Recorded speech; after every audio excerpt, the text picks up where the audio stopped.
Hello साथीहरु, आज मैले भेजिटेबल तेरी बनाउँदै छु र यसको लागि मैले 2 स्पुन बटर लिएको छु किनभने यति बेला मसँग घी अवेलेबल थिएन। तपाईहरुले तेरी बनाउँदा घीमा बनाउनु होला।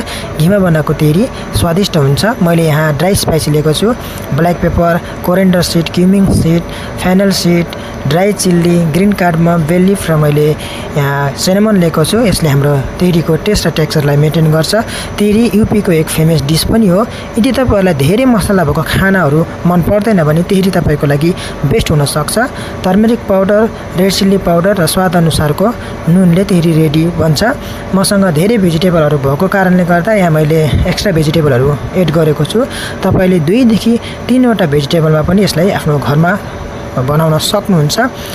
तपाईहरुले तेरी बनाउँदा जति बासमती राइसको क्वान्टिटी लिनुहुन्छ त्यसको ठ्याक्कै डबल तपाईले पानी एड गर्नुभयो भने तपाईको तेरी परफेक्ट बन्छ।